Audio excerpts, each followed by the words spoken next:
take my hand, and we don't need to do the things we don't wanna do.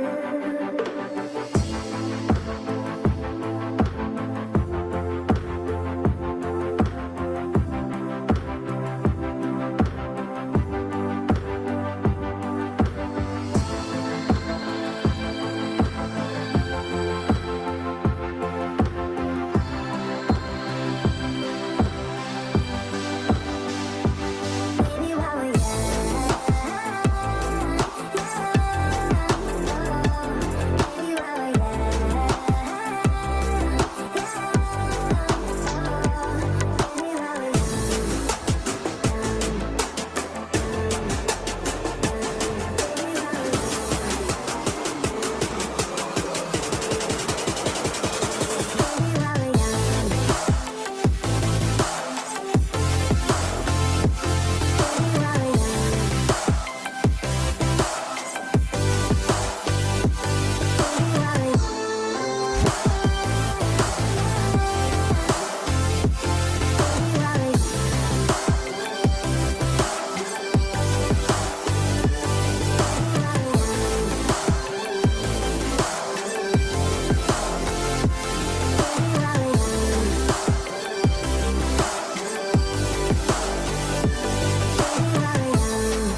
who gives my life color.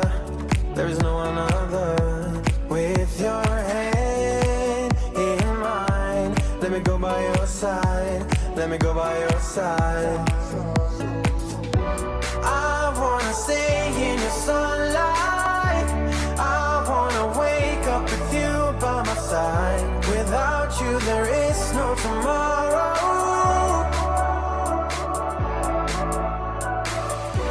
We could be in for the best ride.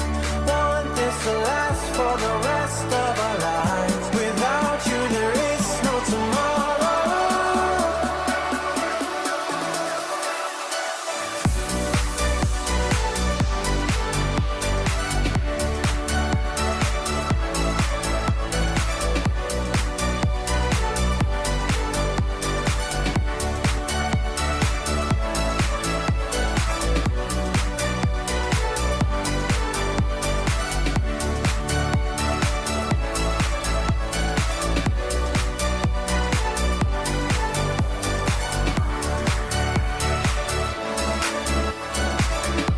Sometimes I wonder where you came from. You are special, yeah, you're special. Everything about you is so beautiful. I am all yours if you let me stay. You're the one who gives my life color. There is no another. With your hand in mine, let me go by your side. Let me go by your side. Stay in your sunlight. I wanna wake up with you by my side. Without you there is no tomorrow.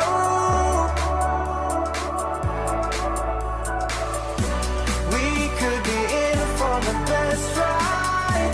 Want this to last for the rest of our lives. Without you there is no tomorrow.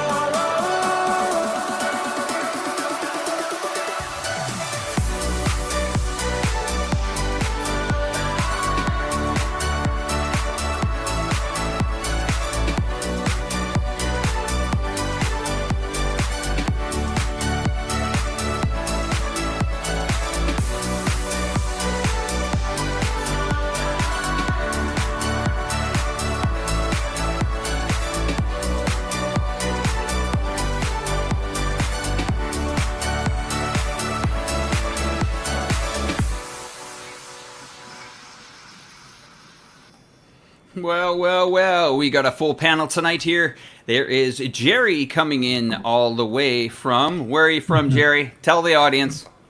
Hello, everybody. Hello, panel. I am from Qingdao.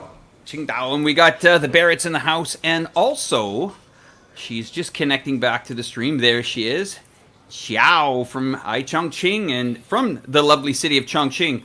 So good evening, everyone. It's one of those evenings. It's a Wednesday night. As you can see, Ollie's taking it easy, playing with some toys, keeping everybody occupied there. It's kind of like a chilled out, China chat on a Wednesday night here, and we're here for you, the audience, to answer your questions. So we're going to try to keep one eye on the comment box, one eye on the super chat one, and also the panel. We're going to kind of keep an eye on everybody here and have a good open chat about whatever's concerning you, whether it's the latest outbreak that's happened in Beijing, or if it's travel restrictions, or what is the latest, what's going on, and why have we brought the Barretts together at the same time as iChongqing? We're going to get to the bottom of that in a little while. So I'm going to move over to Lee and Ollie. Guys, nice video today. You went to my most favorite restaurant in Shenzhen, the St. Regis. Very jealous about that. What have you guys been up to? And you guys are busy, right? Lots going on with you guys. Lots going on. Yeah. Let's hear it. Tell us what's going on. Yeah, absolutely. This week's been super busy, and the next couple of months are flat out. No complaints though, it's all good stuff. The last couple of days and tomorrow we're filming factory videos because we're bringing a new sort of series of how it's made, and we want to sort of show people how things are made. Pretty self-explanatory. And it's really good to get into these factories because I also have no idea how these things are put together, and it's really interesting to see things go from raw ingredients to the finished product in a matter of half an hour. Yeah, you guys were at the mask factory just the other day, right? And it produces what, 800,000 a day or something like that? That's correct. Yeah, that's that one factory. That the owners have 3 factories, so they produce almost 2 million masks a day. At their 3 More than factories. Good man. That's brilliant. Well, no, very good. And Jerry, we're coming over to you. And Jerry, you just recently put out a video a while ago. Just tell everybody what you're up to and what's going on this week with you. All right. Well, actually, I was supposed to put up a video, but I'm so caught up in the streams. I'm rolling the streams lately. Every time I edit a video and then the news gets old, I haven't uploaded the goddamn thing, and then I just decide to just let it go. But there will be definitely a video coming out this weekend.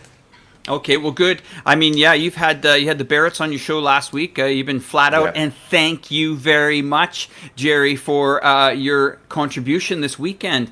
Guys, we have some interesting things that we're going to tell you about. Might as well tell you guys about it. Not this weekend, but the next weekend after that, we are going to have, ready for it, the streets of China. And that means we are going, all the panel, this panel, some of the people on this panel will be there, but we're going live on the streets of China. So whatever city your favorite YouTuber is, or if you like all of us, we're going to be live on the streets with our selfie cams out in the middle of the streets. And Jerry, maybe you can explain it a little bit more, kind of how it's going to work for the panel and for the audience. All right. Can you guys hear me? Oh, we can hear you. Yeah, we can. Yes. All right. So basically, it's going to be 4 YouTubers, same as the streams, 4 YouTubers on one stream, and we're going to take the streets. We're going to have a small, like a little dare or, like a challenge to do. And we will take our mobile phones into the designated city the YouTuber lives in, and you guys can watch us go into the streets and complete these challenges. I think it's going to be pretty awesome. And we will also have like a wingman, like a guide, who's going to handle all the chats for us. And we're going to go through the streets and try to complete this challenge for you guys out there. Now, that's pretty much all in a nutshell. For the audience, keep in mind it is in the morning. So, I mean, be nice to us because we're going to have to get up early. As you know, I'm still outside of China at the moment, so I'll be going to Southeast Asia's largest Chinatown, which is in Bangkok here, and that place actually never sleeps. So it's going to be pretty interesting, and I think the Barretts, you guys, who's going to be your wingman, Lee? Yeah, well, we're going to be the wingman. We're going to try and get Xiao as our wingman. Whoa, I didn't know that. There in Chongqing. Yeah, welcome. Looking forward, like you're coming. Yeah, you can join in the stream on Saturday and help us because you'll obviously speak perfect Chinese, you see. I can be a big help, Yeah, so we'll have an advantage over the others because we'll have you who speaks Chinese, you see. And they may not have anybody that speaks Chinese. So, I mean, that's news to me. Wow. Okay, that's great. Okay, well, I'm gonna have my I'm gonna have my lovely wife with me, so I'm pretty determined that we'll probably win with Yulia on board. So look out. And Jerry, who are you bringing along? Well, I'm still thinking about this one, right? So what I'm thinking I'm going to do is I'm going to pick a random dude that, works in the same company as me that cannot speak any English. And my Chinese is very limited, ni hao and bye-bye, basically.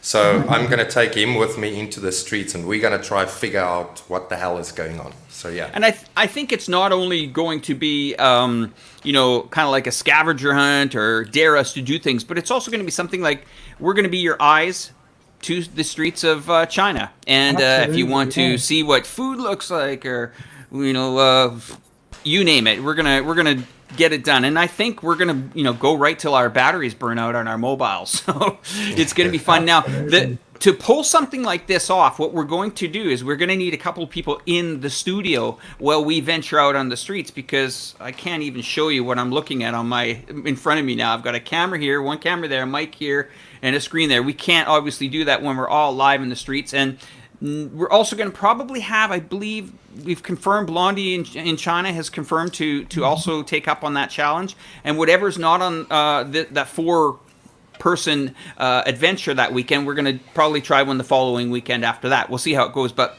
we need a couple people behind the scenes to help us out. And one of them is going to be Wesley, who helps us out every Saturday. And Jerry, you got somebody else that's going to help us out as well, don't you?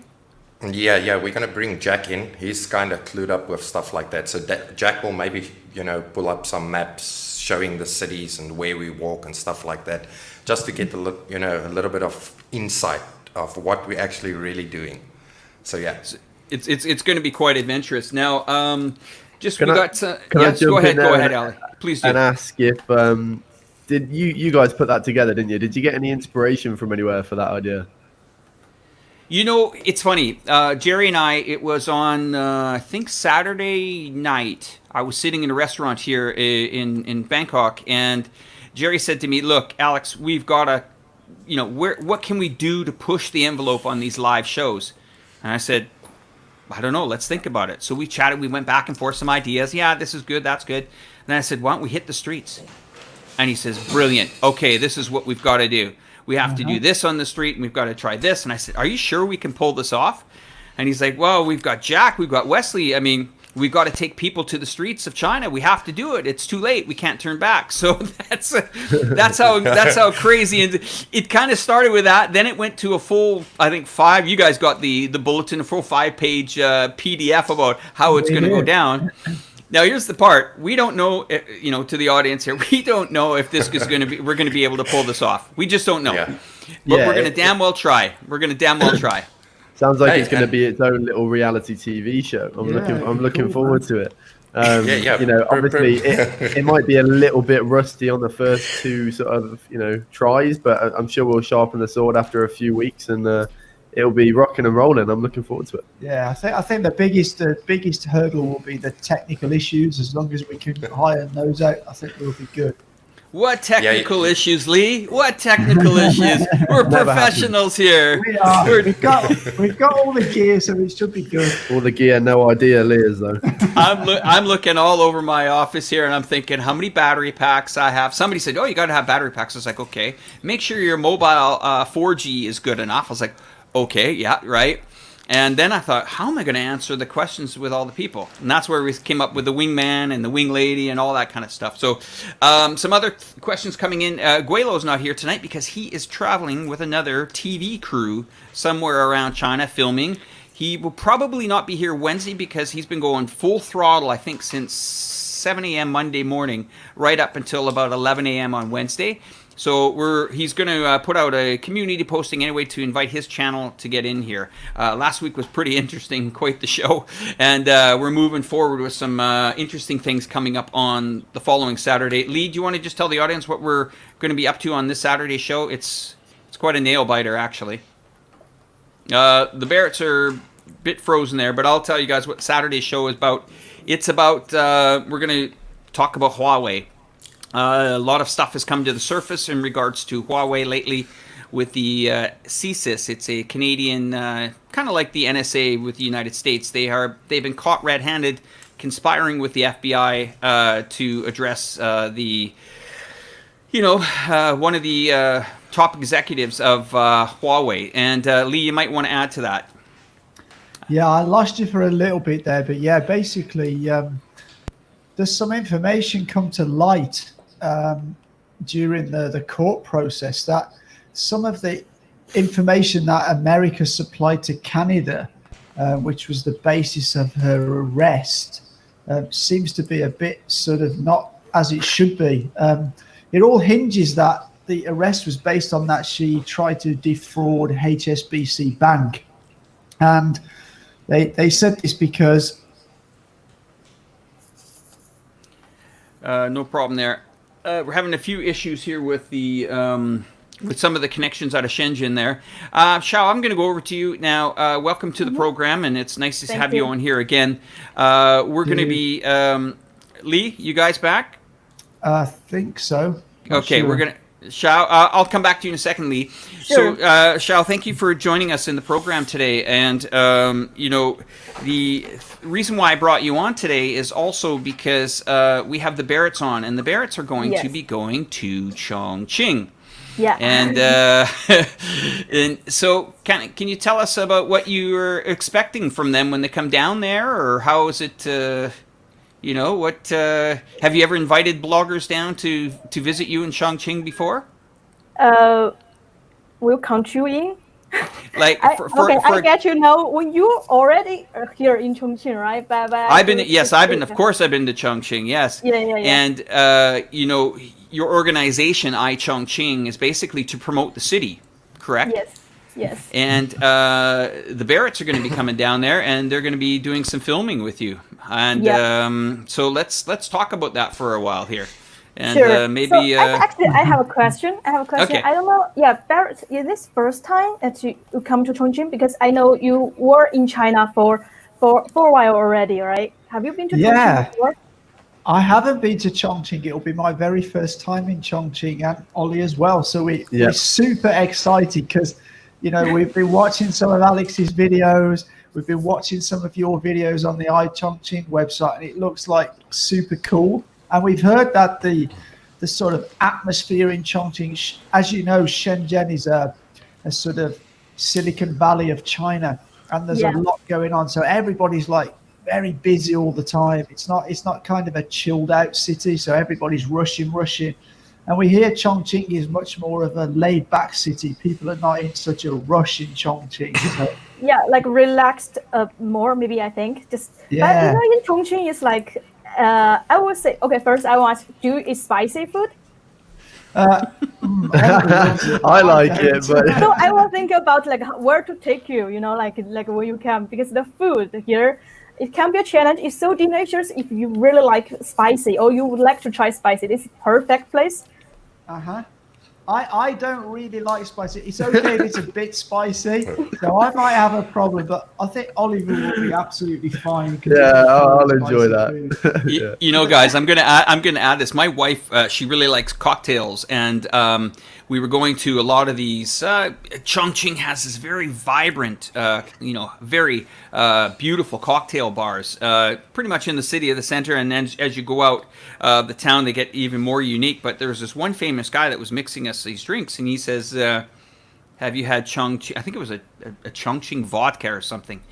And my wife said, "Yeah, no problem." Yeah. So she tried that, and Yulia can normally. She can have anything spicy. Okay? Anything spicy, no problem. And 2 sips of this drink, and she just said, "Wow! Like it's not only in the food, it's in the drinks, it's in the noodles, it's in the temperature. I mean, they don't call it the city of the furnace for they call it for many reasons the furnace. And I mean, what is the temperature there right now?" Okay, recently it's kind of rainy day. It's 20 and some degrees. But actually, usually at this time, it's supposed to already like high temperature, like 30, over 30, and like that. And hopefully, like the time you can enjoy the hot of Chongqing. Yeah, but that is real Chongqing, And I don't like that the spicy food. Like Chongqing is very popular for its hot pot, like the spicy food all over China. Like when you go to other places, like when you are in Shenzhen, you ask people about spicy food, they will mention Chongqing or Sichuan, like this area, right? That's right. Yeah. There are some reasons. Yeah, there are some reasons why it's so spicy. Because it's from Chinese medicine way. Like it's very foggy weather. It's high humidity in the air. So in Chinese medicine way, that the too much wet around your skin actually is not very good for your bones, like that. That. So to that, like when you eat spicy, you will sweat, right? So you keep this kind of wet away from your camera, but this has some connection. It has some connection, the weather and the food. Yeah. So what we're gonna do now is we're gonna go through some questions here. I'm gonna be pulling some of them out of the feeds here, and we do appreciate any super chats. All those donations go to your independent favorite vlogger and blogger, and most of the time, everybody pretty much puts it right back into the show. So this question is for Lee and Ollie. How are you traveling to Chongqing? Any chance of some road dash cam footage, guys? To you. Well, we're actually we're taking a flight. We have heard that taking some trains to different cities in China can be an incredibly scenic experience, but we are actually taking a flight there this time, so we won't be able to get too much road dash cam It's footage. actually further than people think. So on the map, it doesn't look that much, but it's a 3-hour flight. We're actually being Shanghai the day before. So we're going from Shenzhen to Shanghai, then Shanghai on to Chongqing. And just from Shanghai to Chongqing, it's like a 3-hour flight. So that's kind of like if you flew from the UK to Spain or something like that. Yeah, it's mad. We're looking at going to Xinjiang later in the year, or at the end of the year, and the flight times are like 5.5 hours, and it's like, what? You're still in China. We talked about going on the train to Xinjiang because you go through so many areas, and we think that would be really cool to get some footage. But I think it's over 20 hours even on the high-speed train up to Xinjiang. Jerry, I'm going to go over to you for the next question. Are you okay with this question? Yeah, go ahead, buddy. All right. What's the press in China about the border dispute in India? So they're basically asking what the press is saying in China. And for all those that aren't aware of this, maybe you can give us a little bit of coverage. Well, anyway, so the press in China didn't release yet the casualties of the Chinese side. So people that don't know, the Chinese and the Indians had a small clash on the border of India and China. Now, there was people that died, but there was no guns, there was no bullets fired, right? So these people were basically in a brawl, and I think they threw stones at each other. But anyway, the press here in China didn't release casualties of the Chinese side, but I do know there are casualties from the Chinese side. I feel personally that the Chinese are once again, same as what they did throughout this whole COVID-19 process. They just step back, they keep their heads down, and they go forward. They try to find a solution. Now, that said, I also heard that the Chinese said we don't want any trouble, but they also don't want to get pushed further. Right. Okay. And you think that this is probably the end of it for a while? Yeah, I definitely do think it's the end of it for now. It won't go any further than this, not at all. I think if India, look, I think all eyes are on North Korea right now, to be quite honest, with that whole building explosion stuff going on there. But I do think the Indians need to back off now, right? And they will, because they are guilty, but I'm not going to do this, they are guilty of provoking the Chinese soldiers on the border. And it's already in the Western media that it comes from them. So I do think they will step down now, by instruction from top levels. Okay, so we'll continue to take questions. Anyone that has a question in any of these chat forums and has a comment that they want to make or something, just put it up there so we can answer them. And we're just seeing some confirmed here. Someone said Indians killed 34 innocent Chinese. I'm not sure if that's an accurate figure, that's but way too much. That could be unconfirmed. And we were just... I just get the feeling that India have seemed to, more recently move much more towards American sort of thinking and stuff like that recently, which quite surprises me, because I always got the thought India was sort of more pro-China than they were pro-America, but there seems to be some sort of shift going on, I feel. Absolutely. Yeah. Guys, I think, this is coming down to a lot of things that,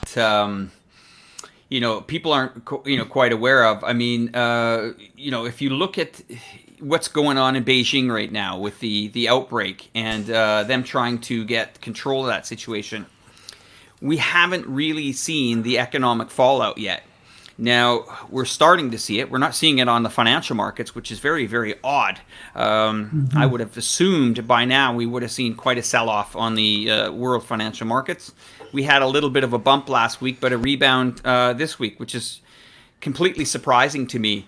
The fallout from this, I mean, Qatar Airlines again today announced that 25% reduction of salary and more layoffs on pilots. Emirates was the week before, Air And Canada, British Thai Airways Airlines. as well. Be- They're yeah. So Sorry. I think, in general here, food lines are starting to happen. People are starting to get impacted quite serious here. And that's where it's going to spill into the mental health problems here. And, I don't think that, the worst is even over yet. I think it's about to come. And I don't want to really to be a downer, but I think that we are not going to really feel this economic fallout until probably around September is where you'll really start to see. And people are burning through their savings, too, to try to get through this. So I'm done with my savings already, let me tell you that much.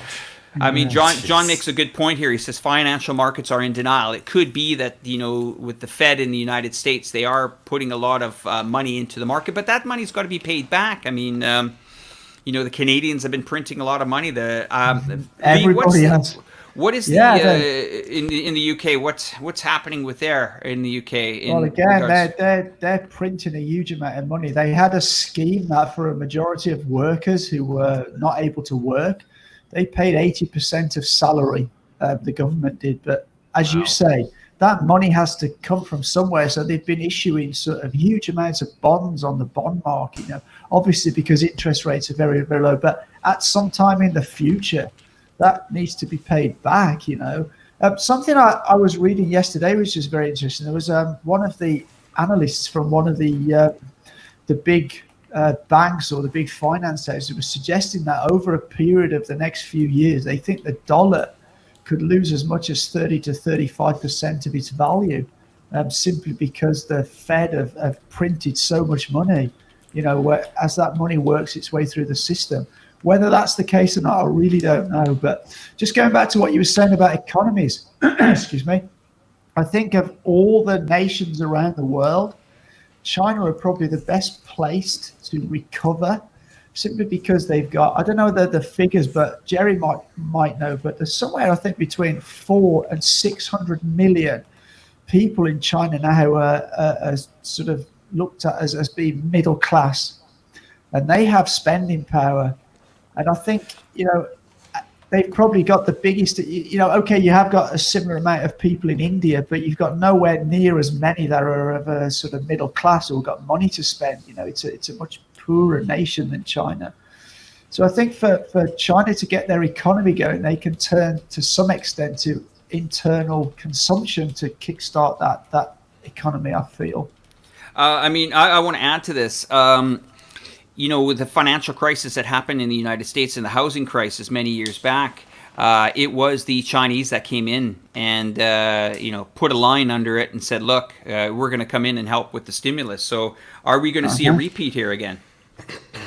It's very possible. I mean, China are not going to be keen on the dollar falling as China hold huge reserves of US government bonds. So it's not in the US's interest to let the dollar fall too much, because they will start sort of annoying China. But on the other hand, if China really wanted to cause a problem for the US, they could start selling down those bonds, and whether there'd be enough other buyers around the world to purchase all those bonds is anyone's guess. I think my concern here is, look, if we have to go through a second wave here, like what's going on in Beijing, which right now it's being contained as far as I'm concerned and what I'm reading. It is, yeah. But if we go through this second wave and this comes back again on the the economy, we have to have a different solution. I don't know how much more these countries are going to be able to take this much of a pounding. And everyone says, well, you got to be concerned on lives, but there are other lives that are affected by this. Speaking with other people that and I don't want to really go into too many details, but people that are in the hospitality sector, in certain parts of the hospitality sectors in my nation where I'm from in Canada, they've seen suicides skyrocket through astronomical numbers. They've seen surgery that was put off to deal with the COVID, become quite serious now, and some of these people have actually died.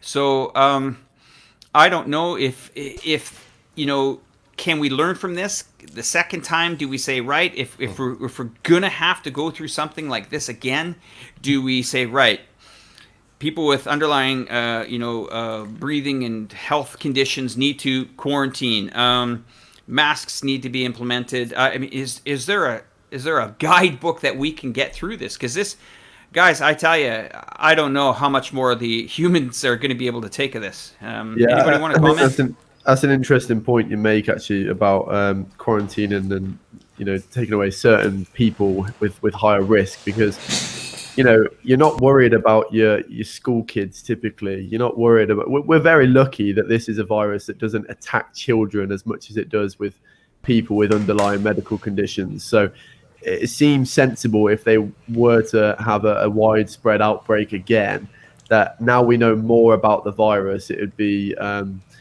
wiser to tell the people with underlying medical conditions to quarantine, and people who are less at risk can carry on working. However, that means it's still going to spread a lot more than if everyone has to quarantine. And then you've also got a grey area where people who don't want to obey the rules might be able to get away with it and say, oh, look, I'm fine, but they're actually someone who's at really high risk. So it comes with a lot of things to think about.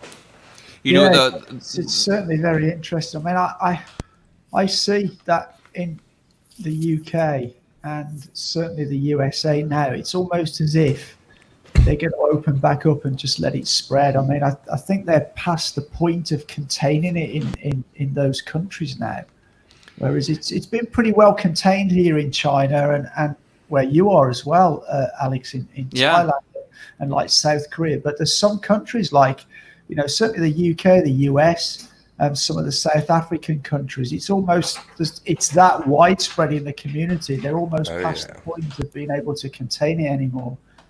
There has to be something said about and I keep going on about this. I mean, I just got back from Chongqing when this started to happen, and in fact, I'm almost 99% sure that this was happening maybe even earlier on, after September or even October of last year.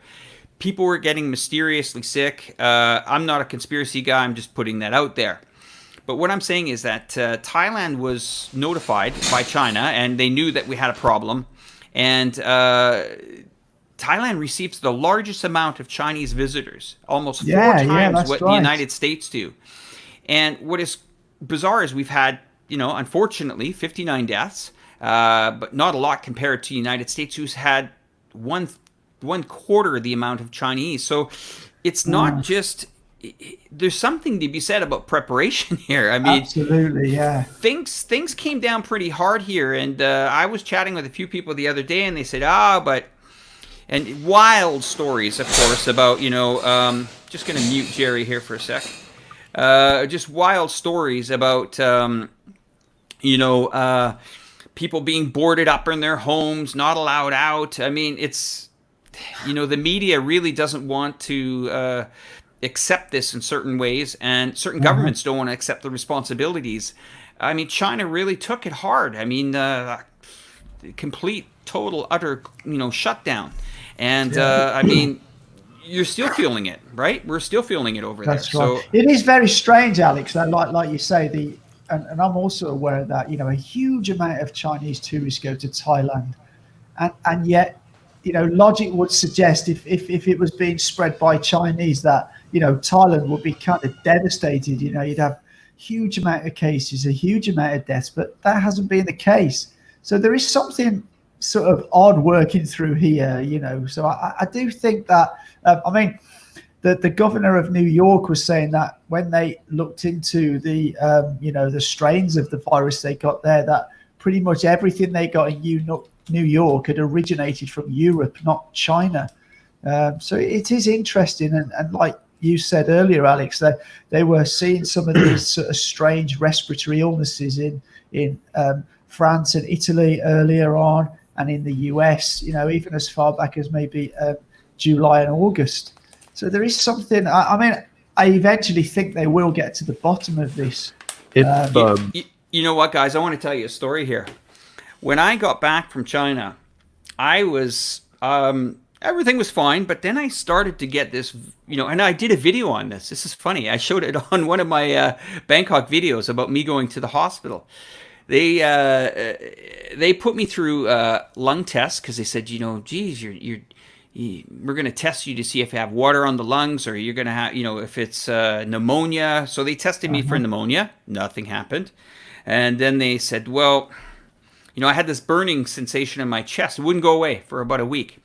Then they said, well, we're going to put you on an EKG. We want to get you on the bike to see if your heart's problem with your heart. No problem with my heart. Okay. Then there's like, okay, we want to test this out. And they went through test after test after test. And I mean, I've got a full file here of my entire thing. I mean, x-rays, you name it. They didn't come up with anything.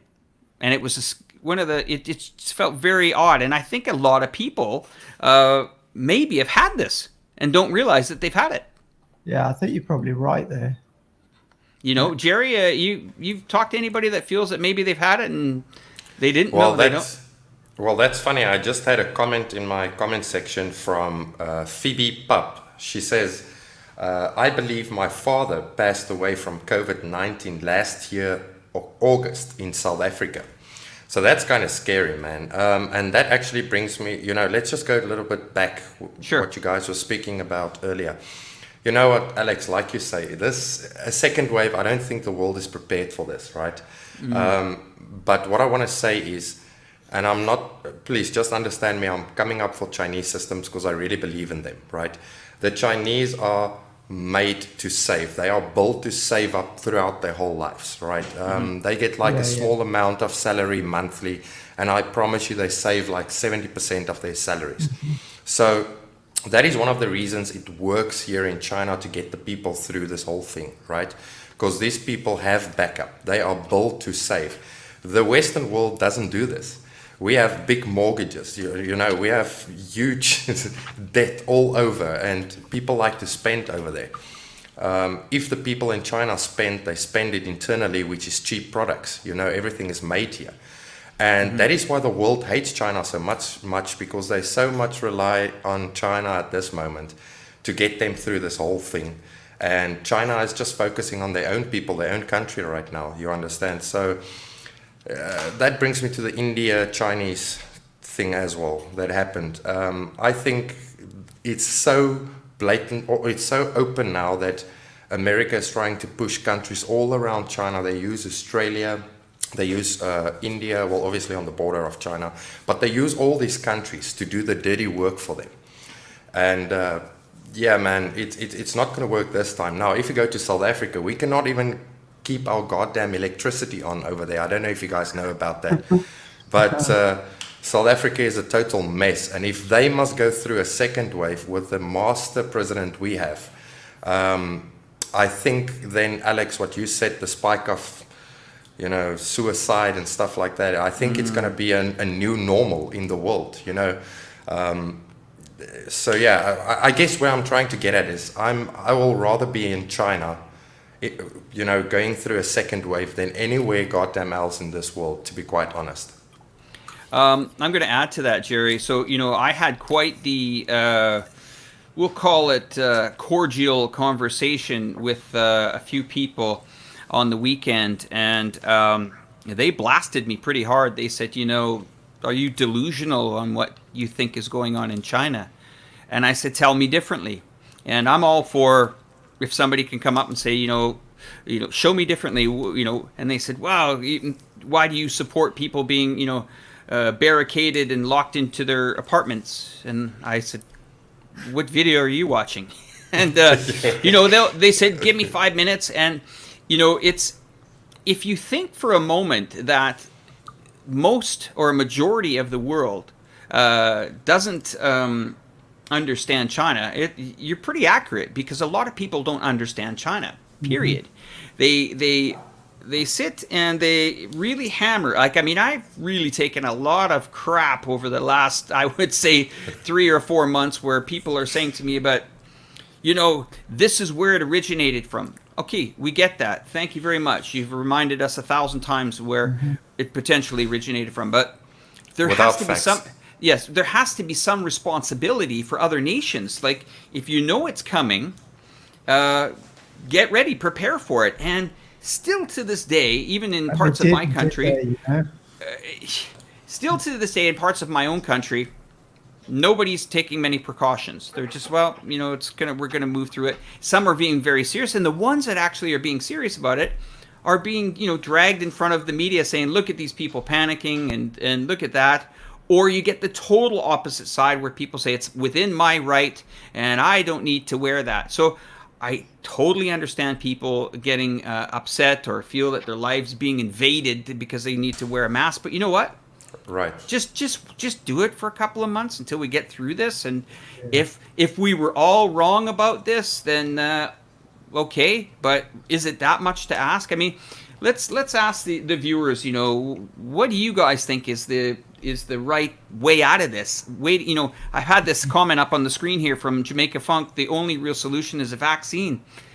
I don't know if there's many viruses that had vaccines found. You see, Alex, the problem with this virus is, and that is the scary part, people haven't figured this out yet. They haven't figured out what the hell this virus is, where it can go, and actually how to just contain it. People think it's under control, but it's definitely not. There's so little known about this virus than what you guys actually think. If you look at the new Beijing cases, if you go read up on them, there's some scary stuff going on with the new cases. And number one is you don't even know you have the virus for a very long time. So if you do, realize you have the virus, and that is what I read, it's getting a little bit more, I want to say, aggressive to the body now. So there's definitely some mutation going on as well. So I don't think people know, or the doctors or scientists know more enough about this virus that we can than what we think, to be kind of honest. I don't want to be a conspiracy theorist. It's so obvious, man. There's too little known about this thing. Okay, I'm going to be going to Chow after I go to Ollie first. Go to Xiao first if you like, because I'm going to swing it in a different direction with a couple of... Okay, sure, no problem. So, Xiao, I'm just going to read the super chat, then I'm coming to you. This is from Silva. Hi, Alex. What is the best precaution we can take if there is going to be a second economic meltdown? Will the economic meltdown affect our savings in any way? Is there any good investment right now? So, first of all, I can't solicit to give investment advice, but I can tell you what I've been doing. I am preparing for a second wave. Yes, in the financial markets, I don't even think we've seen the first wave yet. But I'm from the old school a bit. I've had parents that have been in the military, and a father that has always bought gold. Not necessarily jewelry, but he's actually bought physical gold from banks like UBS. You take the physical gold, you put it in your safe, you forget about it. And I think that's one way of maybe... if there's so many things that could trigger these markets. If you're in airline stocks, they could go up and down. Who knows where they're going? One way they could go up. If there's all of a sudden somebody finds a vaccine, then travel and tourism stocks go flying. Who knows what's going to be going on with banking stocks? So just for me, from a safe point, even though I do trade the financial markets, I'm a derivative trader in the index markets, I always buy a little bit of gold, put it away, and forget about it. And you know what? Maybe one day I'm going to need it. If not, I think my wife will benefit from that. So, Chow, tell us, how did Chongqing? Chongqing was hit pretty hard a little bit by this COVID. How was the city? What was precautions when you first heard about it coming? What was your feeling, and how do you are you still worried about it today?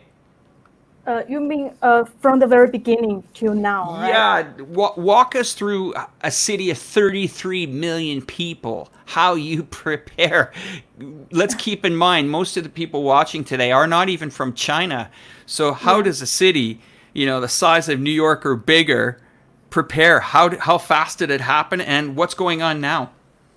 Yeah, I will start with like from surroundings because I'm all the time in Chongqing, so I know the situation, kind of what's going on in Chongqing, right? So at beginning, it's like you heard that the news that the virus come out and it start. I think a turning point is like it point out it is people infect people that this virus, and then the second day first day and second day you suddenly see like a difference because first day is like, okay, you see not many people wear masks, but there are, because I took metro to work. So there are, just include me and a couple of others will wear. So I was texting my friends with, well, don't they worry? But that is very early, very early at the news that's going on, right? But after 2 or 3 days, because we read a lot of news coverage. There is like really because the news China we read is like there are some state media, right? They update we trust the source of the state media on this kind of thing, like whether they suggest you to wear a mask or not, right? So hold up on that point. Hold up on that point, because I think this is important for the viewers. Yes. Most of the viewers, not all of them, but a lot of the viewers, are Chinese and or at least have somebody in China. So they will rely on the, as you say, your state news. But you understand that a lot of Westerners find news coming out of China not even believable. So can you tell the viewers which maybe news services or news sources that you watch and why you trust, and have they been accurate? Okay. Well, from my experience, all the friends around me or my parents, like generations, that the news from the state media, it is true. I mean, like on this big topics, what we care, because I don't read news every day. When there's something important come out, right? It's really relate to my life or something, and the news just come into on your phones and on the TV, right? And from our experience, we trust this news, like from the state media, especially like this time, like at the COVID-19, like when they update like what's going on, and because there are so many like different channel that is not official ones, like the individual around them or some small organization around. There are, and they also update news about this, but it's so confusing when we read them. So I'm also working in a media company. So when I suggest like when I read news, you just check the source first. You suggest my friends and my parents suggest look at the source first. If it's not a reliable source, it's not from official or state ones, it's possibly it will be like very superficial or it can be wrong, So like we do read this state news on media's news on these important issues. Yeah. I can't tell you how wonderful, guys, how wonderful is it to hear that somebody actually trusts their news source. Isn't that a wonderful thing? No, but really. And Alex, and like all the time, through this this epidemic, I can come to my, because I'm like not from my experience, there are not that much really like a major thing like COVID-19 happened, like this influenced so much. So this is kind of like my first time also experience that what's going on. And during this kind of time, people are panicked for sure. We don't know what's going on, what to do. And I think during this time, like the Chinese media, the state media really do a very good job that they update what's going on.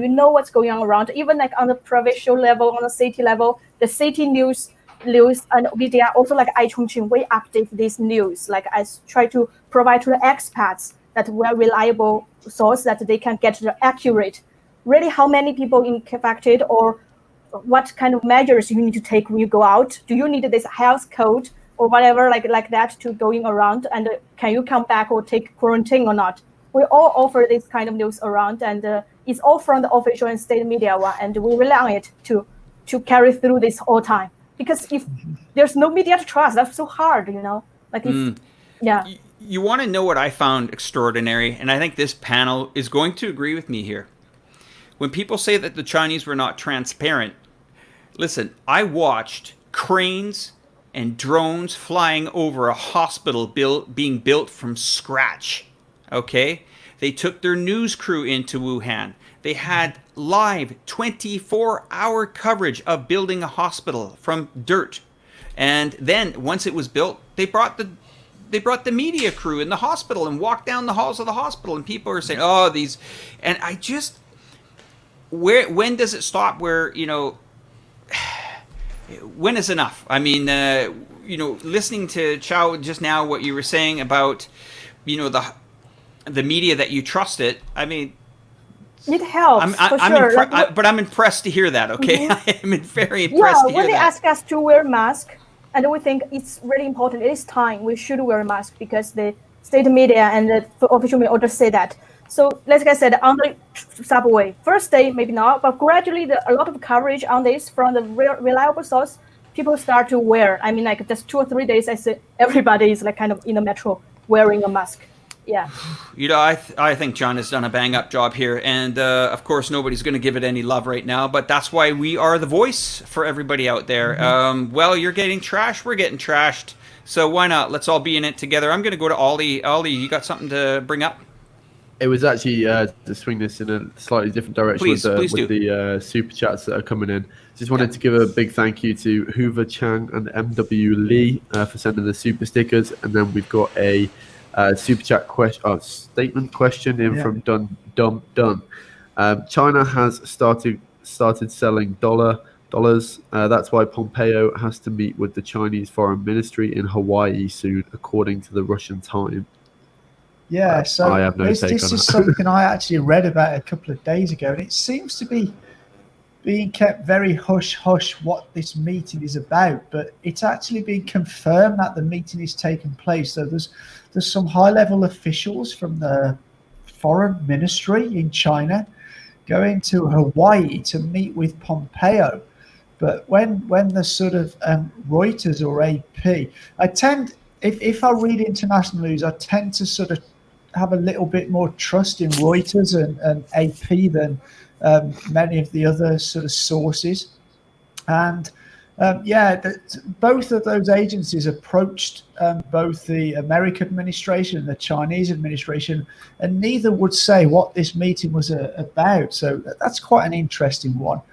And then before I give it back to Wally, I just want to mention something else that Alex picked up on.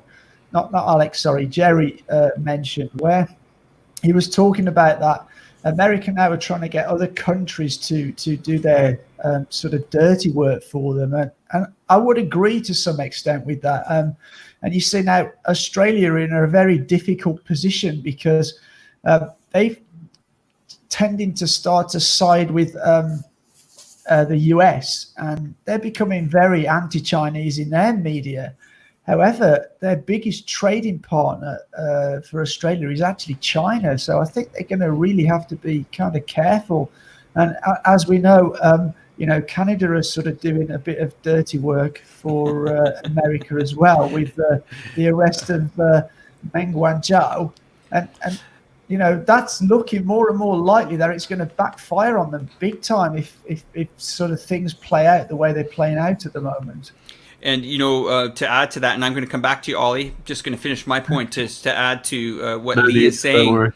We have a kind of like a similar agency like the NSA does in the United States. They're called CSIS. And they're in everybody's business, even your own and your grandmother's. So they've made a big mistake here. And they felt that the papers that they were investigating, can you imagine this? And here's how the best example I can give this to everybody. Imagine Bill Gates' daughter being arrested in, I don't know, Australia on a Russian extradition or a Russian arrest warrant. Imagine that. Bill Gates' daughter sitting in house arrest in Australia because she's wanted in Russia, and Russia has told Australia that is pretty much what we have going on here. This lady is, I mean, they're a bigger company. I guess they sell more mobiles than Apple. I don't really know their market cap, but that's staggering to me. And everyone says, yeah, but she's under house arrest 2 years. Hey, we've gone through 3 months of quarantine. It's no fun, okay? I mean, you got a couple of years this has gone through the system. Now, she lost her first fight, and this is why things got interesting. I was pretty shocked. I thought she was going to not get away, pardon me, that's not the right word. I thought she was going to be let away back to China and to address it from there. Now, the Canadians said no, so now it goes up to another higher level. Well, here's where the defense had to turn over the information.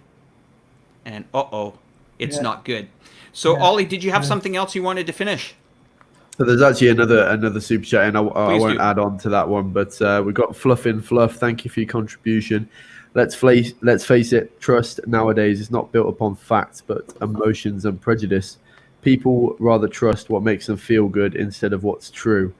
And it seems that is the case more and more with the media. Like different companies, different media organizations have their own biases, and the population just believe what they want to believe at the end of the day. And it's sad that we're now in a time where you really can't trust even the people that you should be able to trust, like the president of your own country. And you really have to make your own judgment about things and follow people who you really think are going to give you some accurate information, because you almost can't nowadays, kind of. Yeah, it was pretty shocking what Trump said again earlier this week, wasn't it? That he says, he was on this thing about actually, if we don't test, we don't have any cases. He was back onto that again this week. And I think, this is the kind of statement that comes from people, leaders of the Banana Republic, not leaders of the USA.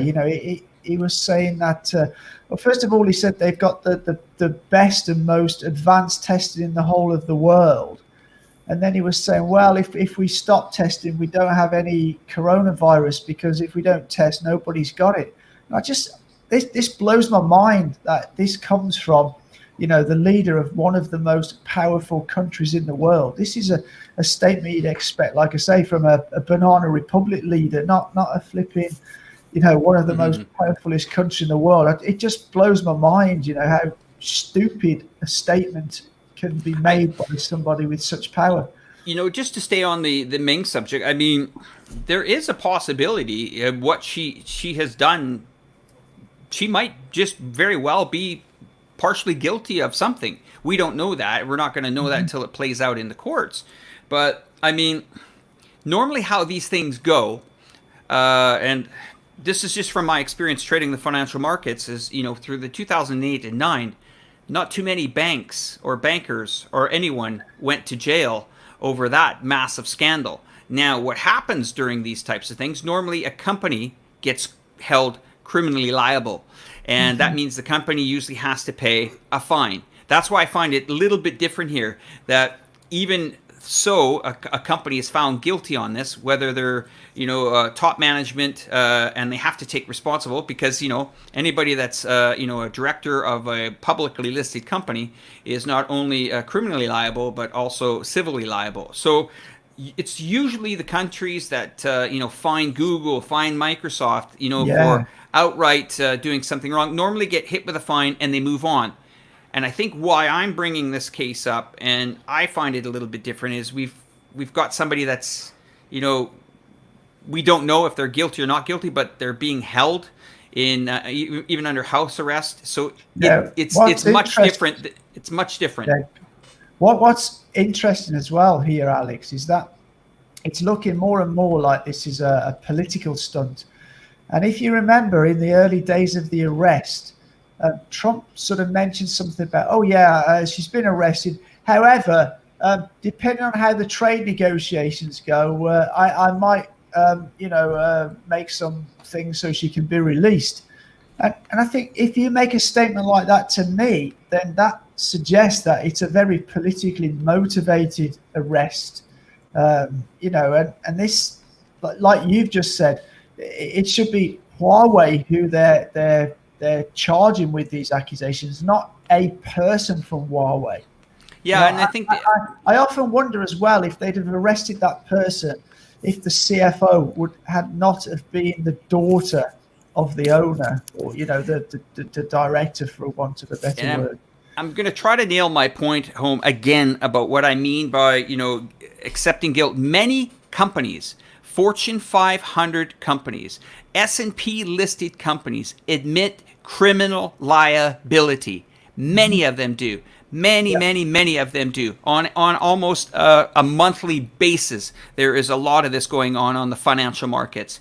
So my whole point, and I'm going to try to drive this home again so people that don't understand, if a company has done something illegal or it's breached certain laws or it's gone with having a monopoly, I mean, Apple's been found with their hand in the cookie jar. Microsoft's been done it. I could go down the list, and all I have to do is go back to the 2008 financial crisis and say, all right, what bankers went to jail?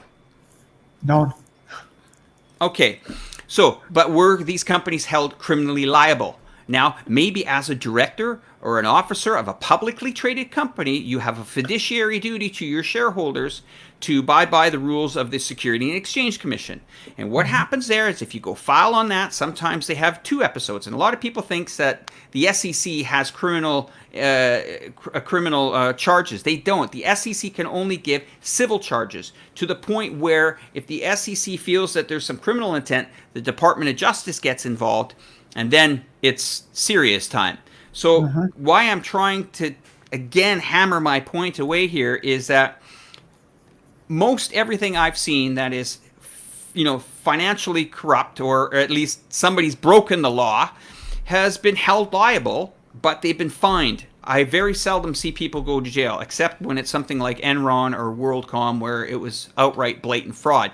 Yes. Now, this, to my understanding, is Huawei was dealing in Iran, which they were, well, this is American sanctions, and they were told pretty much not to do that. Now, if they blatantly did it, they should be fined and tried and convicted as a company. Holding individuals, I mean, and got to remember, this arrest warrant was based off a 24-page PowerPoint presentation. So I hope I've made my point on that. Who knows? Okay, so on to some other important things. I think that we got to discuss, is China's economy turning around here? Are you guys feeling the cities that you're living in? Are things moving forward? Is it back to normal, 100%, 90%?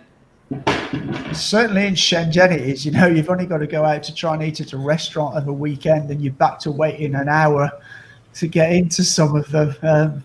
Whereas just 4 weeks ago, you could pretty much walk straight in and get a seat straight away. Now, the popular restaurants, you've got long queues waiting to get in. So absolutely, people are out there spending the money again, definitely. How about wet markets and stuff like that? Are they toning down things in wet markets, or do you feel the wet markets are still? No, they're still pretty much. I actually haven't been to a wet market for months, so we tend, when COVID was at its peak, we were getting pretty much everything delivered, and we've continued along that line really. So we don't go out to buy food as often as we used to, because it all gets delivered. What about you, Jerry? What do you think? Jerry, tell us. Is things back to normal? Yeah. It's pretty much back to normal over here. And if you talk about wet markets, that's actually funny because, Qingdao operates off of wet markets, basically. I live like literally on the harbor. So once they catch the fish, it goes into these wet markets. And they are fully operational. It's like jam-packed with people. This is how the people live here. I mean, you can't take away their culture. This is pretty much what they do here, These things are back to normal. If it gets to big businesses like Qingdao beer, I see everyone, it's back to normal. They even sell beer on the street again. That was taken away during this, the whole lockdown period. Salaries are going back, but obviously people in Qingdao are a little bit scared now with the whole Beijing thing, especially because it's a tourist city, Qingdao. So I can definitely feel that people are a little bit scared, but the city is back to normal, definitely 100% back, fully operational. Look, you have to wear your face mask still and scan your little QR code where the hell ever you go. But I mean, that's just Chinese systems that work. But no, the city is back to normal, yeah. We had a question in from Simon Barnes a little while ago, asking if we think these new cases sparking up in Beijing are going to affect our travel plans and how we feel about that. I'm we're taking a couple of flights in the next sort of week or so, and I must be taking 6 flights in the next 6 weeks. So it's I'm just fingers crossed that they have it all under control. But I do think that when this first broke out, it was brand new, and they were trying to get all of these precautions in place nationwide as fast as they could. I'm sure they would have had all of those on high alert to just quickly snap back into place as soon as they spot another outbreak again. So I think things would have been put into place super quickly in Beijing with this second outbreak, and that will probably help a lot. I was watching the press conference on CGTN earlier today, and they've upped the alert level in Beijing. They've locked down pretty much, I think it's 11 sort of regions around the market where it broke out, and they're going on a sort of a thing where they're going to test, I think it's 90,000 people who may have had contact with the market. They're really on top of it. And just something else that I was reading about last week, China are aware that this COVID is not just going to go away. And what they've done, the government have put procurement orders in for a huge amount of equipment and test kits. And literally they're setting up these centers all around China, in all the cities, in all the provinces, in rural areas, in urban areas. So if they do get a cluster, an outbreak, they are ready and waiting to be able to lock that small area down, test everybody in there, quarantine the people who are testing positive, taking them out of the community, so they can literally, stop any sort of widespread into the wider area. So they're really getting switched on to be able to deal with it here, big time. Well, thank you for that, Lee. So, Qiao, we're coming back to you now. All right. So tell me, has this, this ongoing, COVID situation, has it affected your future plans? Do you have some travel plans and stuff around China or around the world? Anything like that? A travel plan, yes. Yes, my plan was actually I took annual year leave and I need to travel. My plan is travel abroad with my parents each year to the country, and it's very obvious that I think this year I could not make it. Right. But I do think about some. But still, I want to go out. I believe many people around me, even each year there are so many people Chinese, right? They will go abroad for travel. Right. Because they want, like me, I want to travel. So this year, I think obviously it's hard. Maybe it's hard, I think, from the situation we see now. So we will still, make a little compromise. Possibly when it's getting better, we maybe can travel closer place, like around Chongqing or a province is close, like that, but still want to travel. That's why we think possibly later this year when situation get really under control and like that, and the domestic tourism can, boom. Okay, so I'm going to ask you some questions. Top 3 places Chinese people like to travel. What would be your top 3? And maybe your friends that you guys talk about. Top 3 to me, right? Okay. Yeah. So I want to travel to more, Tibet, that direction. Okay. Yeah, right. That's very interesting because really when you travel, you want to see something very different, and all the way to there, and I can take a railway there, so take a train to go to 3 days, so it's easier to get the seat, that's get used to the height right there. Right. So that's first place, and the second place I think is I would recommend if go is Yunnan. It's relaxing, very laid back experience, like a life experience. You can find beautiful hostels there, beautiful scenery, and just relaxing and chill out. Now, how about outside of China? Outside of China, where would you go? Good question. Where would you go? So if tomorrow morning I said, okay, you and your parents, or you and your girlfriends could. So we'll do the first one. You and your parents, where would you go travel? And you and your girlfriends, where would you go travel? And you had, I don't know, 2 weeks to go traveling. So think about what places. Well, with my parents, I think I will go Britain. Because we have already traveled to Europe. I think next destination, I would love to see something there and see the history. Yeah, Britain. And with girls like this, and yeah, I want to check something really different, like North Africa, like that. Really? North Africa, that area, just some countries, you know, like Morocco. Yes, it's Morocco or another name. Sorry, I forgot the English name of that. Yeah. Right. Casablanca, like that. Yeah. Okay. Wow. Okay, that's cool. And I'm going to keep you on here because I've got more questions about Chongqing. Sure. In the summertime, I mean, it's so hot there. I mean, how do people stay kind of cool? Do you got any? Is swimming? A lot of people swim, or a lot of water parks, or? Like the Yangtze River, Chongqing the Yangtze River and Jialing River go through Chongqing. So there are many people. If you're not indoors, of course, air conditioning, perfect, right? If you're like late in the evening, like people like to go out, is like go to. It's just can suggest to the riverside. It's very cool there.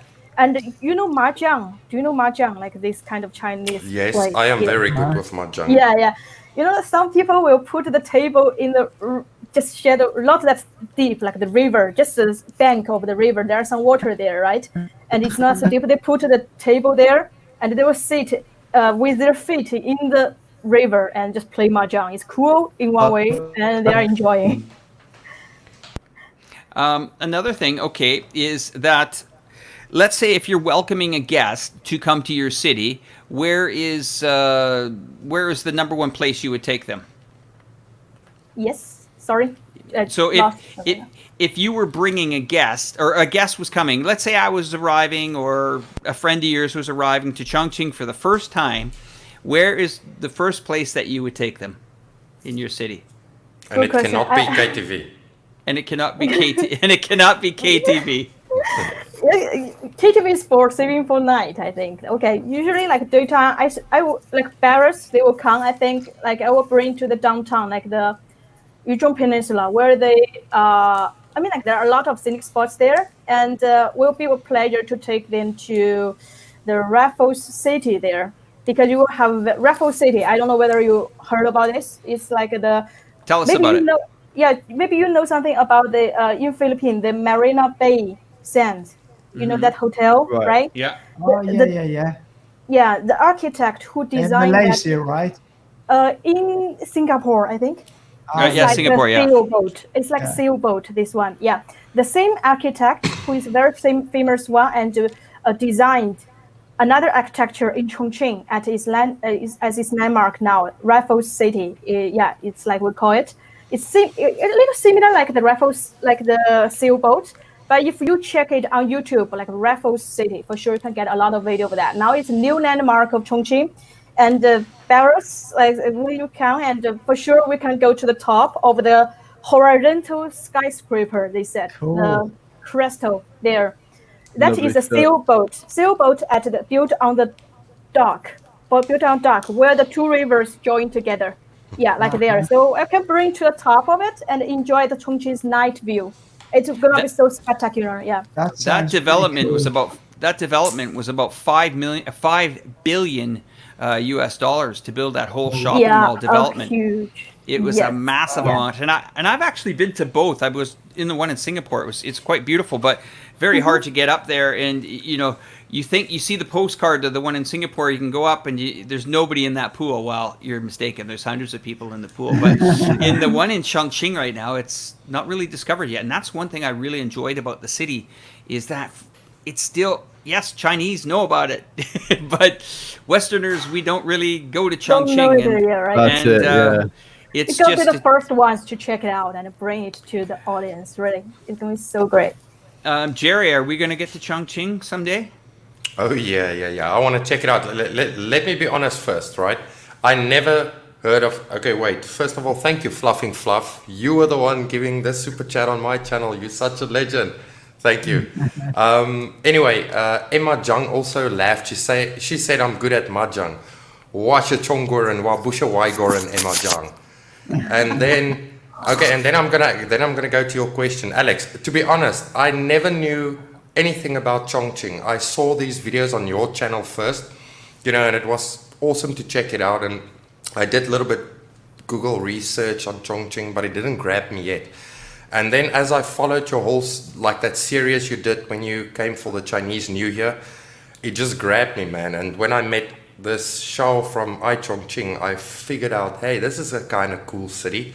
And then I spoke to my wife about it, and she told me this is an amazing city. So, dude, I want to say thank you to you for introducing me to Chongqing. But I definitely will go there for a holiday. And I'm going to return this with a question to you. How the hell out of this whole China did you get onto Chongqing? I mean, there's Shanghai, Beijing, all these places. How did you figure Chongqing out? Good question. Well, I'm going to answer Fluffy Fluff's question as well. For the panel, do you feel your views on China cause problems in your social circle back home and even family members? Yes. Yes. Absolutely. This show that we're doing this weekend on Ming, I've been a pretty big supporter on this story, and everybody's saying to me, why do you support Huawei is a company that puts secret stuff into people's phones? And I've supported this, and I'm the only one out of my round circle of friends and of my family that actually says, hey, we've got to hear this story and let this lady talk about it and see what happened. It could be there's so many elements of this story, and that's why Lee and I and the panel this weekend are going to dissect it. But just even us mentioning that, we think that she should be walking back into her own country, that causes controversy. I mean, even us having YouTube channels, we went through the comments tonight, with my wife, and she just says, how can people say that?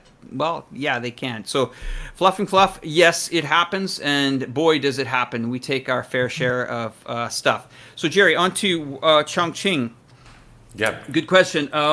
It was funny. It was around December of last year, around the 15th, and my wife said, look, should we put up the Christmas tree? And I said, yeah, let's do it. And she says, wow, we've been doing this every year and bringing the family in over the time. I said, well, what do you want to do? She said, well, let's go to China on Christmas Eve. I said, okay, what city? And she says, what city do you want to go to? And I said, well, I've heard of this city, and I was pronouncing it wrong. So sorry, Xiao, I was pronouncing it wrong. But she said, well, what city is this? And I said, well, it's the size of Canada. I think it's called Chongqing. Now I know. So she says, okay, let's go. And I said, but we know nothing about the city. And I was looking around on the internet, and I kept banging into the iChongqing website. So I was like, oh man, there's nothing on YouTube. And she says, take your camera equipment. You got to tell everybody, we got to go. And I tell you, I was very hesitant because if you see what's on Google, it's terrible. They say, oh, the city's polluted and all this stuff. I mean, I'm sorry, unless you have a good understanding that this city it's covered by mountains, it's very humid, there's two rivers, connecting to each other. It's called Fog City for a reason. And I tell you, and I don't normally get this feeling, but within 24 hours, I said, yeah, I could definitely live here. I knew it right away. I just knew it right away. So thank you for that question. Does anybody else want to answer this question? You know what Fluffy Fluff said there to the panel. Anybody else have any issues? Please, I'll do a quick one. Well, I don't have a lot of family members left, but the ones that I do have left think I'm a total nut job for just liking China. Because I come from a very conservative family back in South Africa, right? And a lot of South Africans, even on my channel, hate this. Because we are taught in school that this is not such a cool place. You understand? Again, the Western, or not Western media, but the media lies to us. And anyway, me living here and enjoying it is just, I haven't been back home for 5 years. I think I'm going to miss another 5 years Christmases back home because I like China. So it definitely, it's a hard one for me, man. What I would say for it is Ollie. I wouldn't particularly say it's causing problems, but I would say it's causing maybe disconnect, for lack of a better word, but definitely between some people. But I think the main reason is because that it's been drummed into their heads for so long, over so many years, that this is not what we're saying it is. That it's hard to change a fixed mentality, and I get the feeling. People haven't outright said this to me, but I get the feeling that a lot of people are skeptical, and they think that now I live here, I'm just saying all this good stuff about China because I live here and, I support the country. And you are a shill. Bad. And I don't want to lose face and make people think that I actually don't like living here. So I get the feeling people just think we are saying good things about it because we live here. Yeah, I get a lot of the boy, I get a lot of the stuff like, how can you say stuff good about China? I was like, well, why not? It's a great country. It can't be. It is. It has amazing infrastructure. How is that possible? And they throw the same stereotypes at you all the time. They do, and it just drives me crazy. And I thought, I was a guy that I didn't have anything social media up until about 6 months ago. And I said, okay, you know what? I'm going to get a 10-year visa for China. And I don't care if it pisses everybody off, pardon my language, but I am going to document this city, not just Chongqing, but document this country as much as I can over the next 10 years. I said that to my wife. I said, we're going to do this. We're going to do this country for 10 years. It's fabulous. It's amazing to me. Sure, every country has its issues, but I'm going to make it the next 10 years of my life to document it. Now, people can say to me, hey, we don't believe you. That's okay. Last time I was in Chongqing, I don't know, 80 hours of video, 1,000 gigabytes of information. And I edited, I don't know, 30 videos of the country. And I'm going to do it as soon as I get back there. Once I'm in Chongqing, I've got 3 other mystery cities that I will share to you guys, but I'm not going to share it on this program. But anyway, those would be the next target cities that I'm going to. Go ahead, Lee. Yeah, I think it's partly down to that. I have a sort of theory that some of these Western governments, they want their people to think that China is this sort of bad, evil, backwards place, simply because if people realized how good China is from a point of view of what they've done and how good their cities are, some of their own citizens back in the US, the Europe, Canada, Australia might start thinking, well, what have our governments been doing for the last 25 years? Where's all the money gone? Or what else are they lying about? Yeah, or what else are they lying about? Because obviously we all know that China is not like it's portrayed in the West. Not at all. There might be a good reason why the kind of governments are sort of backing that narrative in the media, just to because actually, if you look at a lot of sort of Western nations, their standard of living has improved very little in the last 20 years, really, and in some cases it's kind of gone a little bit backwards. Whereas if you look at China, the standard of living of the people there has increased infinitely in that last 20 years. And I just wonder whether that some of these people, if they realized how good China was, they'd start turning and go, well, hang on a minute, what's going on? We're paying all these taxes.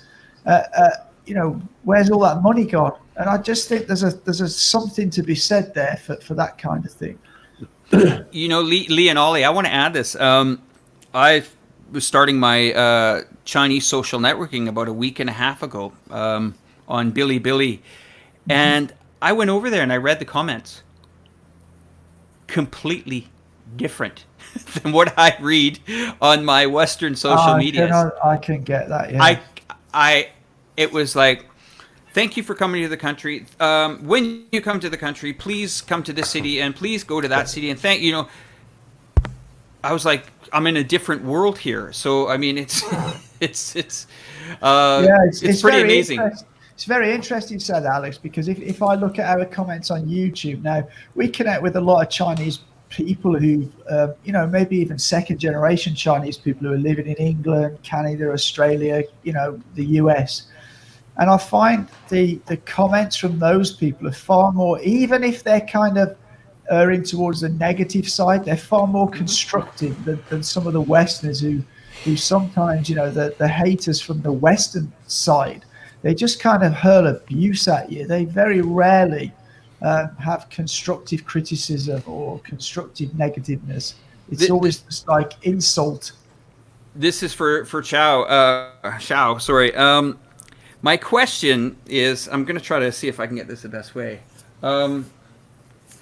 As being Chinese, how do you feel the world is treating your culture? How do you feel about it? Treating my culture, right? Yeah. Actually, I got the experience with went abroad.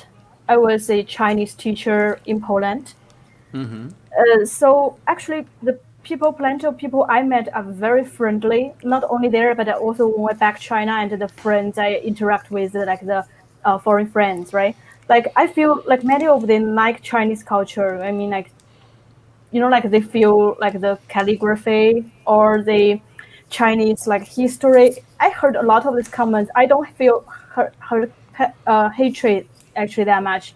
Like the people I met express their way that they like this country in different ways. Yeah. Okay, it's true that even like some people, they like they will talk with you, and there are some parts they don't like.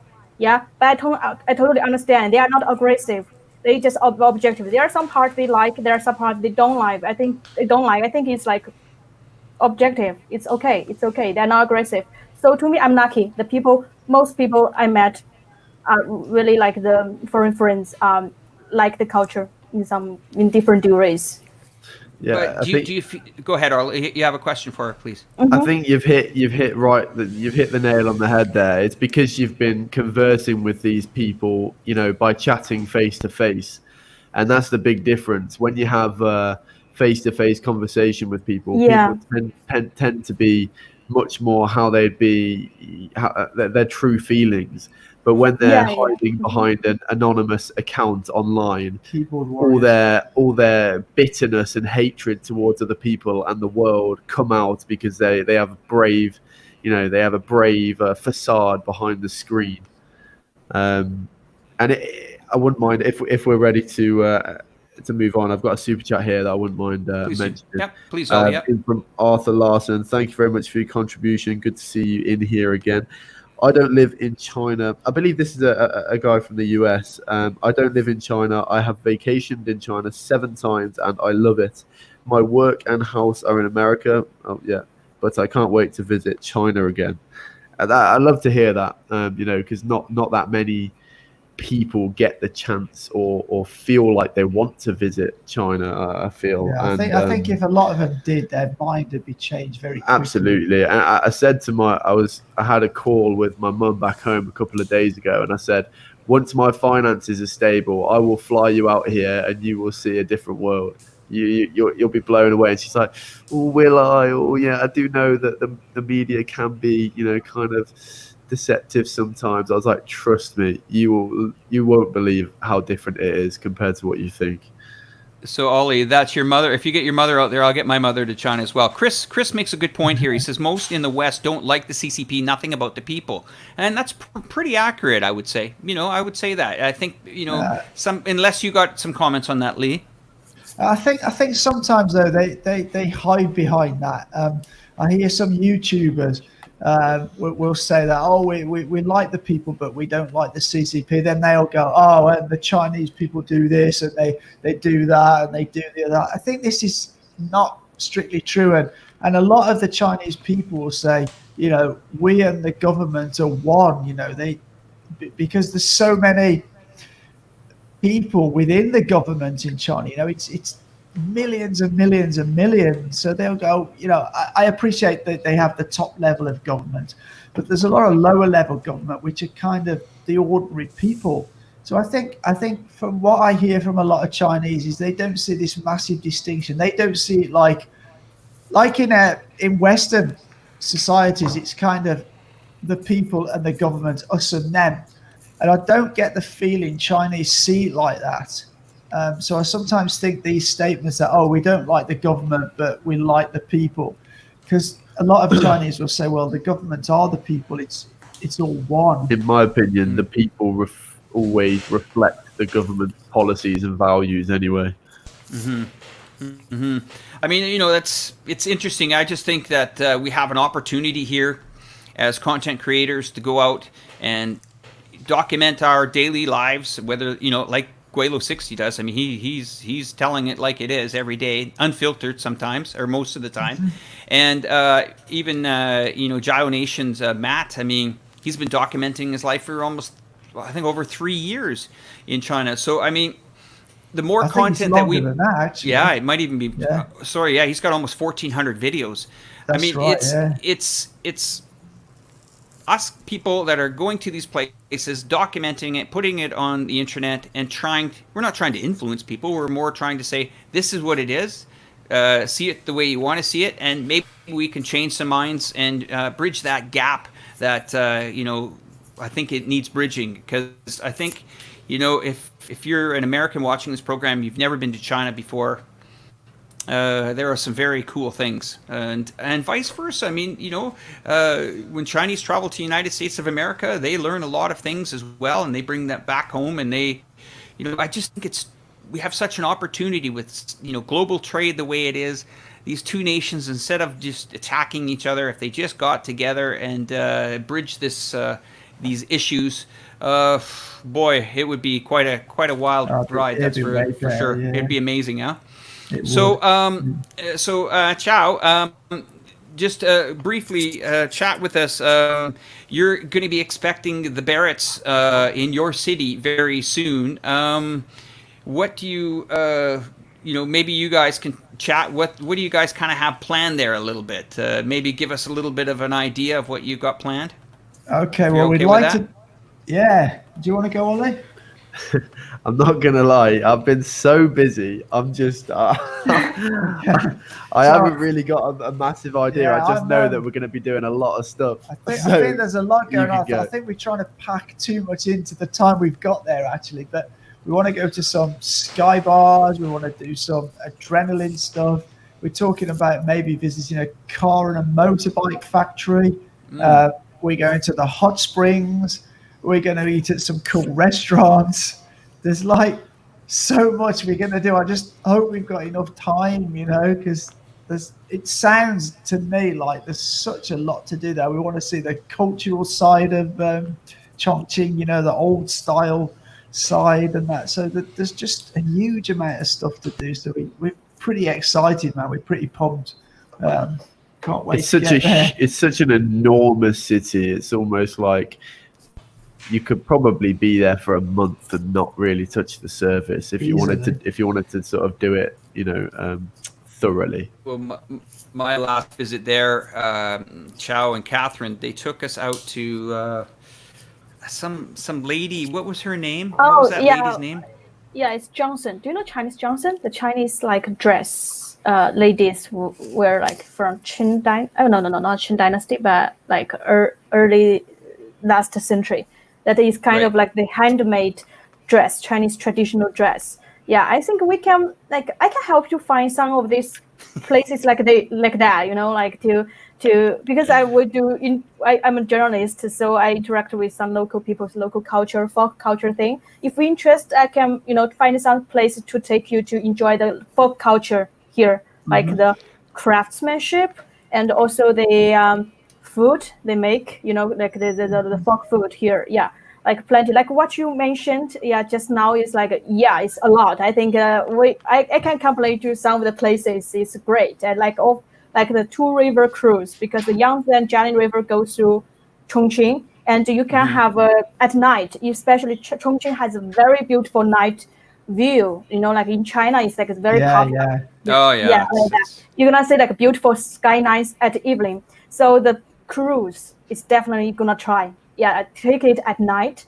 It's take 1 hour, close to 1 hour. Yeah, it's just go around this downtown. You can appreciate the beautiful night view and have a cup of tea or coffee on the cruise. Yeah, that sounds cool. I say we're discussing with Catherine. Maybe we'll spend sort of, some time in downtown area and then go a little bit further out because we'd really like to do that sort of zip wire stuff in the forest and. And also there's another. You sound like such a big kid when you say that. There's another interesting because Chongqing's rail transit is very interesting. Like we call it rail transit because it's not only subways. There is like the monorail also. It's going underground and going like up beside the mountain and go through buildings. And there is some lines of the rail transit that when you take it, you can appreciate the beautiful scenery of Chongqing, like by the river, one side is river, another side is mountain, and then you go through the modern area of like the buildings. Yeah, you can like experience a lot. It's not like a boring sight. It's by itself. These lines offer a good ride. So I think that I want to take you for experience. I want to ask all the people out there, what is one thing that you want the Barretts to do in Chongqing? Just fill the comment box. One thing that you want them to do, and if we get time later the next day that we'll read over the comments, maybe Jerry and I will decide what that one thing has to be. Okay, cool. Yeah, I'm down. So guys, put down. No filters here, okay? But put down what you want the Barretts to do in Chongqing, and no KTV. Oh, cool. You can have KTV in the open, in the open air. So it's different kind. Did you see my KTV video? Did you see my KTV video? Dude, where you sing U2. That's brilliant, man. Yeah, well, anyway, joking aside, if everybody could kind of put, we already got some stuff coming in here. Spicy hot pot, fried fish, spicy hot pot again, eat spicy food. It's going to be hard to avoid that. But, Jerry, what could you recommend these guys do in Chongqing? What do you think they should do? Well, I will definitely like if these two go get slaughtered in one of the coolest clubs in Chongqing, and they play and they play. It's like a domino cup game you play in bars. It's a drinking game, right? And, that's right. And you two play against two locals in Chongqing. That'd be a good idea. There's a challenge, eh? Yeah. I was one. Guys. I'm not. I recorded my New Year's. These bartenders, they have all these games ready, and they will play them with. You know what? I would like to see Ollie win at some of these bar games. I'm gonna try to. That's Alex, one of my little. Sorry, I'm top dog at that dice game. I promise you. Oh really? Yeah, okay. I go into bars and start challenging locals all the time, and always coming out on top. So we got somebody saying, I'm going to put a few things up, and I just wanted to say a shout out to the screenshot that I have on the screen there. That is another recognized Chinese vlogger from Russia who has messaged us today, and I messaged one of her good videos today. So here we go. I'm going to go through some of the requests. Okay, that one's good. Okay, here we go. We've got visit the Chongqing countryside. Somebody said, must be KTV. Thank you very much. I like that person. Okay.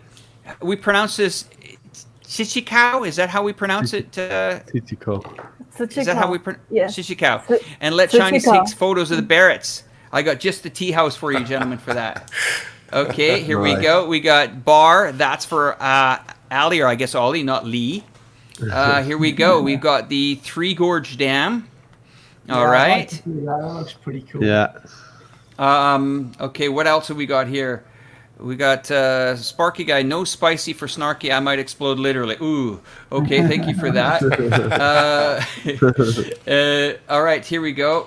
From Arthur Larson, and thank you for the Super Chat contribution. Seen Grand Tour Chongqing with Jeremy Clarkson. I didn't know that. No, I haven't. Did you guys know that? No. Whoa. Okay, we have to check that out. I wasn't aware of that at all. Interesting. Yeah, I'll have to see that. Ollie, once again, KTV with an embarrassing video, if you could do that. We'll get a stinging video. Yeah, we maybe. could do that. You know, as you guys were saying about a factory, visiting a factory, right? You guys are visiting a factory. Here's what a viewer sent me the other night. Okay, you're not going to... This is for you, Lee and Ollie, down in Shenzhen. Have a look at this.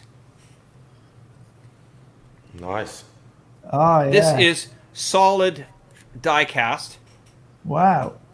And that is from one of our most watched guys here called Caliber Wings. They manufacture these, and I think it's in your guys' area. But he has a factory, right? I'm not sure. Maybe he can tell us about the details. But I mean, my nephew. I shouldn't really be showing this because I think my nephew is going to want one of these little things for Christmas. But I mean, I'm absolutely astounded on the, you know, when somebody says made in China is not quality. I mean, come on. I mean, look at the detail of what this thing went. You know, all the little rockets, and I mean, quite incredible. And thank you for that, Caliber Wings. But all right, let's go back to. Let's have a look here. What other things they can do? Meet more Chongqing vloggers. Oh, Do we know Chongqing vloggers? Alex from Reportify Media. You know what, guys?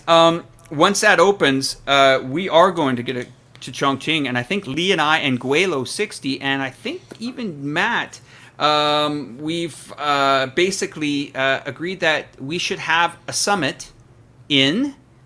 Are you guys ready for it, Lee? The big W. The big W. The big W. Wuhan. Wuhan. I think we're going to get together and do a Wuhan special. So maybe we can get more than 4 of us together for that. But I think that is something that us as, you know, content creators and vloggers definitely need to do. I absolutely feel that. Oh, get there. That'd be really cool. All right, so let's just have a look here. If there's anybody else see any more last requests? We got lots of Chinese women are the best in there. So and that's meet local residents. We will do our best. Chow, where can they go to meet local residents? Everywhere. Tell us. Coffee places, bars, pubs, clubs, shopping malls, markets. Where would you take somebody to meet the locals? I think like everywhere. I mean, like in some cafes, I think it's easy. Also because there are a lot of young people, you know, like outgoing and good at, you know, some to a large percentage, like the young people, they can speak English, right? So I think cafes, like these places, but plenty places, I think. I think if I can find this super chat, I'm going to put it on the screen. Yes, this is what I think.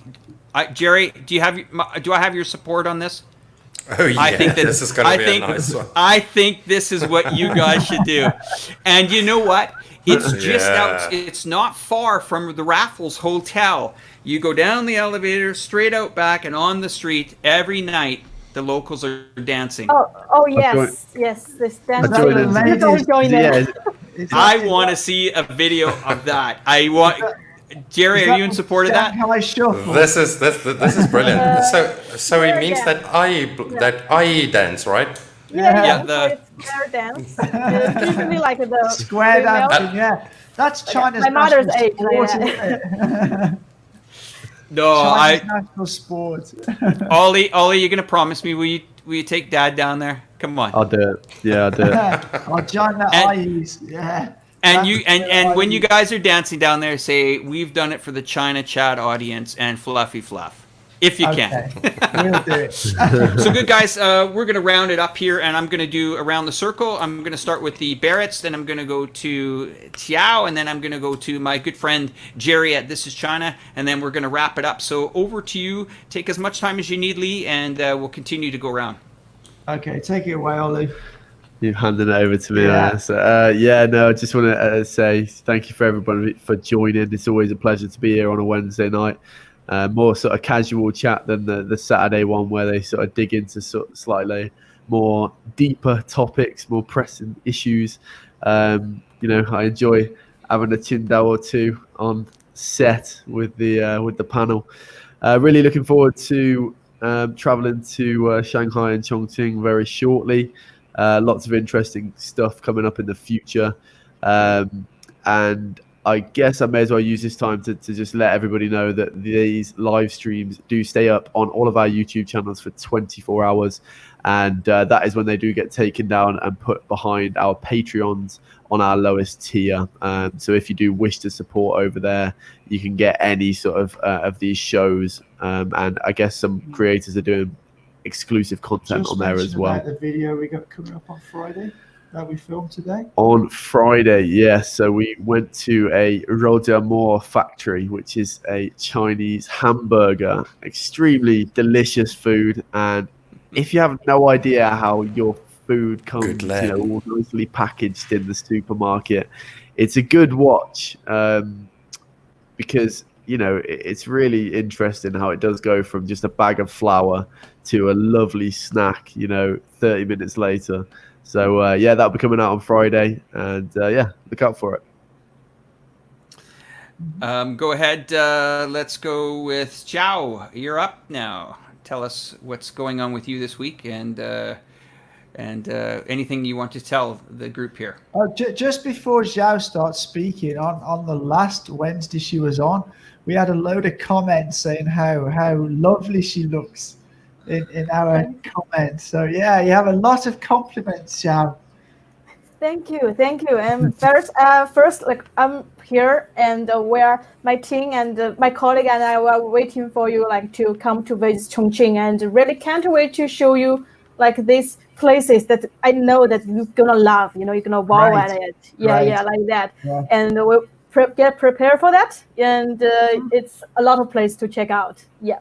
Cool. And and also before that happened, I think like the audience also can go to iChongqing YouTube channel to check out also these amazing places about Chongqing. We have travel guide there, a travel guide series there. We have vlogs there, and like to show this city, like tourism side. So before Barrett come, maybe you can have a first glimpse into how the city look like on our channel.